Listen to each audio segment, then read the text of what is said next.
All right, so this time of year, I get a lot of questions about course selection for next year, from 11th graders headed to 12th grade, from 10th graders headed to 11th grade.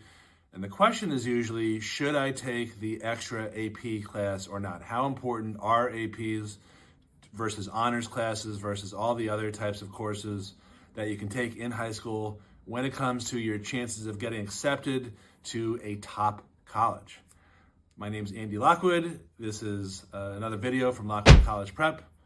Please take a moment to like and subscribe if you like getting this information, which you're definitely not getting from any other guidance counselor and probably not from other college advisors.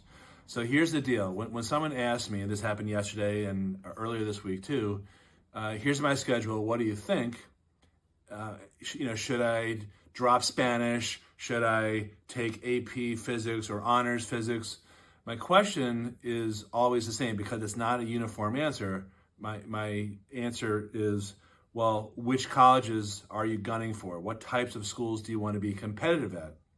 And the thing about Ivy League and other highly selective colleges is that the competition for the spots at those schools is pretty intense. So if you're gearing up, by the time you graduate high school to take 9 AP classes, but you have hopes of, which is a lot, but you have hopes and dreams of getting into Harvard, Yale, Princeton, any Ivy, similar schools, the issue is going to be that you're going to be almost fighting with one hand tied behind your back against 20,000, 30,000 other competitors, many of whom will have taken 12 to 14.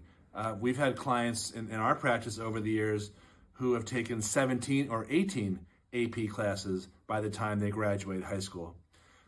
So my answer then, in response to, I want to be competitive at these Ivy League schools, is, well, you better beef up your APs, because if you don't do that, you're going to be at a competitive disadvantage.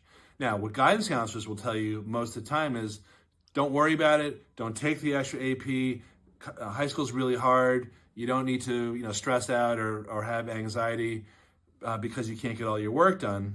And my response is, that may be good advice for some kids who are not gunning for those elite schools, but if you want to throw your hat in the ring at those top schools, that's terrible advice. And frankly, and I'm not putting guidance counselors down at all, but frankly, they have a different perspective than I do as a college advisor, because they spend a lot of time dealing with kids who are trying to cope with school. They have depression. Some of them are, suicidal maybe. And I understand the guidance counselor's perspective that it's not worth stressing out over. And I agree with that. However, if the goal is different, if it's a different type of kid who's a high achieving kid who sees themselves competing at the best schools in the country, then that's the way to go. AP, by the way, for the purpose of this discussion, is interchangeable with IB. If you go to an international baccalaureate school that offers IBs, same thing. You really want to max out those top courses if you have aspirations of getting into an Ivy. So if you are looking at maybe taking honors, that's not as good. Or certainly a regular class, that's just not as competitive. That's going to remove you from the running for those competitive schools. I have a whole lot more to say in this, so please like and subscribe, and you'll get more of this information as we release it. Thanks for watching, and I hope you find this helpful.